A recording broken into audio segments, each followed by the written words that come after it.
नमस्कार। आज हम बनाएंगे खासकर महाराष्ट्र में बनने वाली कुरडई।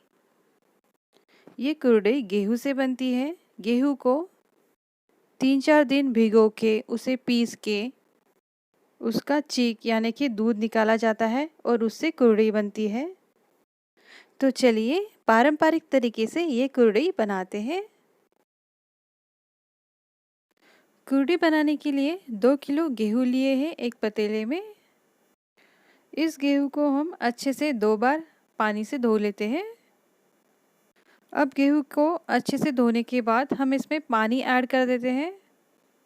गेहूं अच्छी तरीके से भीग पाए इस तरह हमें पानी अच्छे से डालना है। देखिए, अब इसे 1 दिन ढककर रख देते हैं।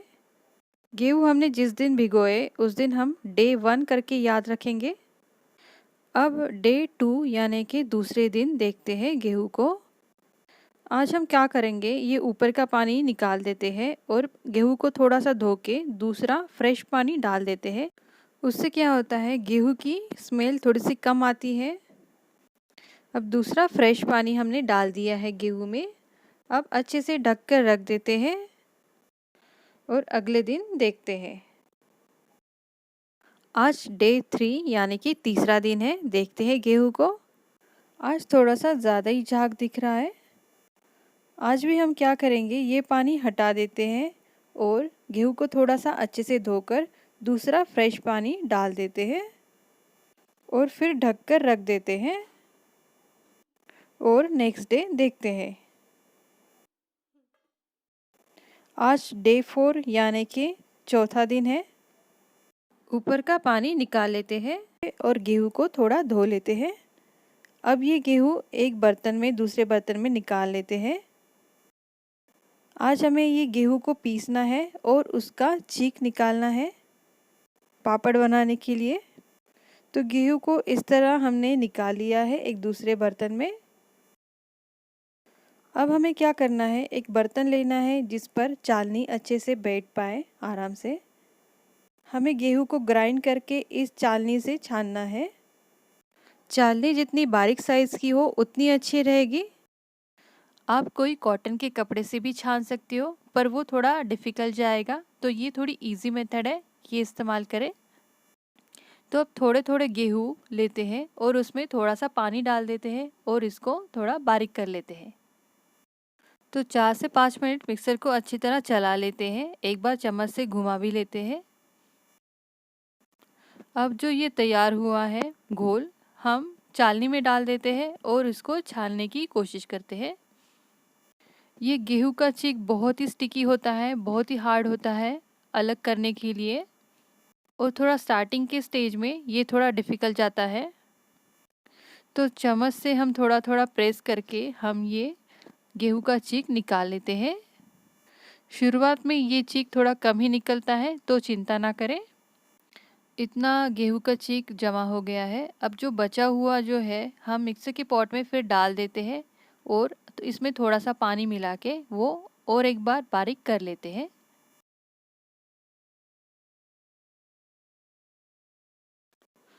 अब मिक्सर के पॉट में हमने ये बारीक कर लिया और हम चालनी में इसे डाल देते हैं और इससे भी चीक निकाल लेते हैं। तो सेम उसी तरह हम थोड़ा थोड़ा चम्मच से प्रेस करते हुए हम चीक निकाल लेते हैं। अब छानने के बाद जो गेहूं की छिलके का पार्ट है हम एक बर्तन में निकाल लेते हैं और बाद में हम मिक्सर के पॉट में डालकर इसे भी एक बार ग्राइंड कर लेंगे। तो ये साइड में रख देते हैं। अब सेम उसी तरह हमें थोड़े थोड़े गेहूं लेते जाने हैं और बारीक करने हैं और छानने हैं। जैसे मैंने पहले कहा, गेहूं का चीक बहुत ही स्टिकी होता है, तो बहुत ही हार्ड होता है निकालना, पर यही मेथड से ये निकलता है। ये चीक निकालने की कोई आसान मेथड नहीं है, यही मेथड आपको फॉलो करनी है। इसमें टाइम और मेहनत दोनों लगती है, पर इससे जो बनने वाले पापड़ होते हैं वो बहुत ही टेस्टी, बहुत ही स्वादिष्ट होते हैं। तो आपकी मेहनत बेकार बिल्कुल नहीं जाएगी। अब छानने के बाद हम जो बचा है मिक्स, हम मिक्सर के पॉट में फिर डाल देते हैं और बारीक कर लेते हैं। थोड़ा सा पानी भी डाल दिया है। और इसे भी छान लेते हैं और चीक निकाल लेते हैं। तो सेम उसी तरह हमने गेहूं का चीक निकाल लिया है। अब जो बचा हुआ गेहूं के छिलके का पार्ट है वो और पहले जो निकाला है वो हम दोनों मिला के मिक्स के पॉट में डाल देते हैं और उसमें भी थोड़ा सा पानी मिला के बारीक कर लेते हैं। पीसने के बाद हम इसे भी छान लेते हैं और जितना पॉसिबल है उतना हम चीक गेहूं का निकाल लेते हैं। अब हमने ऑलमोस्ट सारा चीक यानी कि दूध निकाल लिया है। अब जो बचा हुआ गेहूं के छिलकों का पार्ट है हाथों से थोड़ा थोड़ा दबा लेंगे ताकि पूरा दूध निकल जाए। तो इस तरह गेहूं का छिलका थोड़ा ऐसे दबा दबा कर हम अलग कर लेते हैं। अब तक हमने जो चीक निकाला है एक बड़े बर्तन में ट्रांसफ़र कर देते हैं क्योंकि और बहुत सारा चीक हमें निकालना है। तो इस तरह हमने गेहूं को पीस कर छान कर ये चीक निकाल लिया है। अब बाकी का भी चीक हम इसी तरह निकाल लेते हैं। इस तरह और थोड़ा सा चीक तैयार कर लिया है, वो भी बर्तन में हम ट्रांसफ़र कर देते हैं। अब सारे गेहूं का चीक हमने निकाल लिया है, ये भी तैयार चीक हम बड़े बर्तन में ट्रांसफ़र कर देते हैं। सबसे पहले हमने गेहूं को 3 दिन भिगोया, फिर पीसा और उसके बाद छाना और हमने ये चीक तैयार कर लिया है। और ये गेहूं के छिलकों का पार्ट।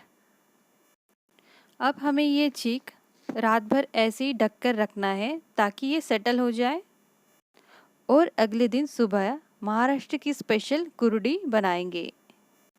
तो रात भर ढककर ऐसे ही छोड़ देते हैं। अगले दिन सुबह देखते हैं, ये जो झाग है ऊपर का चम्मच से हटा देते हैं और अलग कर लेते हैं। अब जो चीक है नीचे सेटल है तो क्या करेंगे, बहुत धीरे से हम ऊपर का पानी निकाल लेते हैं इस तरह। तो बहुत ही आराम से हम ऊपर का पानी निकालने की कोशिश करेंगे। नीचे देखिए चीक दिख रहा है, उसी से ही हमारी कुरडी बनने वाली है। अब पानी तो हमने पूरा निकाल लिया है, पर ऊपर में थोड़ा जो ब्राउनिश पार्ट है वो भी हम दूसरे एक बर्तन में निकाल लेते हैं और उसकी कुरडी हम अलग से बनाएंगे।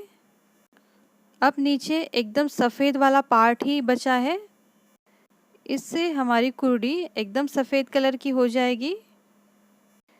ये चीक नीचे से बहुत हार्ड होकर जम जाता है, तो चम्मच से इसे निकालते जाएंगे और अच्छी तरह मिक्स कर लेंगे। तो इसे चम्मच से मिक्स करते हुए देखिए हमने इस तरह ये बना लिया है। और ये ऊपर वाला ब्राउनिश पार्ट, इसकी कुरडी अलग से बनाएंगे और इसकी कुरडी बनाना शुरू करते हैं। देखिए हमारे चीक की कंसिस्टेंसी कुछ इस तरह है।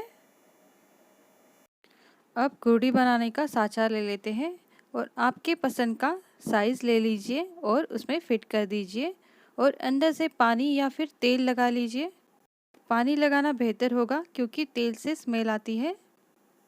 अब कुरडी बनाने के लिए मिक्स तैयार करना है, तो 2 एक साइज़ के ग्लास लिए हैं और 1 ग्लास पानी भरकर एक पतीले में डाल दिया है और वो बर्तन हम गैस पे चढ़ा देते हैं। उसमें नमक ऐड कर देते हैं और मिला लेते हैं। अब जो दूसरा ग्लास है हम उसमें ये चीक यानी कि दूध निकाल लेते हैं। ये रेशो 1:1 रहेगा, पानी 1 ग्लास यानी चीक 1 ग्लास, तब कुरडी एकदम परफेक्ट बनेगी। अब पानी को अच्छे से उबाल आ गई है, चीक हम धीरे धीरे डालते जाएंगे और चम्मच से मिक्स करते जाएंगे। गैस की फ्लेम लो कर देंगे, चम्मच से कंटिन्यू चलाते रहना है और गैस की फ्लेम लो ही रखनी है। लगभग 4 से 5 मिनट में ये मिक्स तैयार हो जाता है। अब एक ट्रांसपेरेंट सा कलर आ गया है और ये देखिए तैयार है। अब ये गर्मा गर्म ही हमें साँचे में ट्रांसफ़र कर देना है ताकि ठंडा हो जाने पर कुरडी अच्छी नहीं बनेगी। तो ये डाल देते हैं और बाकी का जो बचा मिक्स है हम अच्छे से ढक कर रख देते हैं ताकि गर्म रहे। साँचे को बंद कर देते हैं और कुर्डी बनाना शुरू कर देते हैं। तो इस तरह गोल गोल करके कुर्डी बना लेते हैं। लास्ट में तोड़ते वक्त हाथों को थोड़ा सा पानी लगा लीजिए ताकि ये चिपके ना। तो पेशेंस रखते हुए आराम से हम गोल गोल कुर्डी बना लेते हैं। हमारी कुर्डी का जो तार है वो बहुत ही अच्छा आया है, परफेक्ट आया है। इसीलिए 1:1 यानी कि 1 गिलास पानी और 1 गिलास चीक, ये रेशो याद रखिए।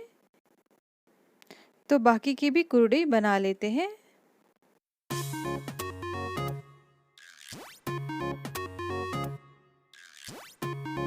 अब वही रेशो लेते हैं, 1 गिलास पानी उबलने के लिए डाल देते हैं और उसी साइज़ के ग्लास से हम चीक उसमें ऐड कर देंगे पानी उबलने के बाद। अब नमक ऐड कर देते हैं और पानी उबलने देते हैं। ज़्यादातर कुर्डी का जो मिक्स है पूरा एक साथ बना लेते हैं और एक साथ कुर्डी डाली जाती है, पर उसके लिए आपके साथ कोई तो चाहिए हेल्प करने के लिए। अगर आप अकेले हो तो इसी तरह थोड़ी थोड़ी ही कर लीजिए, क्योंकि ठंडा होने के बाद उस मिक्स से कुर्डी बिल्कुल ही अच्छी नहीं होती है। तो इस तरह हमने ये चीक पानी में डाल दिया है। अब इसे कंटिन्यूस घुमाते रहेंगे चम्मच से। देखिए फिर 3 से 4 मिनट में ये मिक्स तैयार हो गया है, कलर चेंज हो गया है और ये कुर्डी बनाने के लिए तैयार हो गया है। मिक्स साँचा में ट्रांसफ़र कर देते हैं और जो बचा जो मिक्स है अच्छे से ढक कर रख देते हैं ताकि वो ठंडा ना हो, और कुर्डी बनाना शुरू कर देते हैं। तो इसी तरह थोड़ा थोड़ा मिक्स तैयार करते जाएंगे और कुर्डी डालते जाएंगे। तो इस तरह देखिए हमने सारी कुर्डियाँ डाल दी हैं। कुर्डी का रंग भी बहुत अच्छा आया है, सफ़ेद आया है। अब धूप में हमें अच्छी तरह इन्हें सुखा लेना है। तो इस तरह धूप में रख दिया है कुर्डी को और शाम तक देखिए कुर्डी इस तरह सूख गई है। उसी गेहूं के चीक यानी कि दूध से ये दूसरे पापड़ भी बनाए हैं, वो भी बहुत अच्छे लगते हैं। वो भी पापड़ बहुत अच्छे बने हैं। तो 2-3 दिन और हमें धूप में इन सब पापड़ों को अच्छे से सुखाना है। धूप में अच्छे से कुर्डी को हमने सुखा लिया है। देखिए कुर्डी बनके तैयार है। कुर्डी के जो तार आए हैं वो एकदम ही परफेक्ट आए हैं। आप देख सकते हो आगे से और पीछे से वो बिल्कुल ही चिपके नहीं है, अलग अलग है बिल्कुल। बहुत ही अच्छी कुर्डी बनके तैयार है। अब चलिए इन्हें अब तलते हैं। तलने के बाद कुर्डी बहुत अच्छी तरह फूल गई है और एकदम तार अलग अलग फूले हैं। तो बहुत ही सुंदर सी कुर्डी बनके तैयार है खाने के लिए। हमने उसी गेहूं के चीक से अलग तरह के पापड़ बनाए हैं, ये वाले, इसे भी तलते हैं। ये भी बहुत अच्छा बना है। तो कैसी लगी आपको ये कुर्डी की रेसिपी? रेसिपी अच्छी लगे तो वीडियो को लाइक ज़रूर कीजिए। पूरी रेसिपी देखने के लिए आपका बहुत धन्यवाद। मिलते हैं अगले एक नए रेसिपी के साथ। आने वाली नई रेसिपीज़ देखने के लिए चैनल को सब्सक्राइब ज़रूर कीजिए। नमस्कार।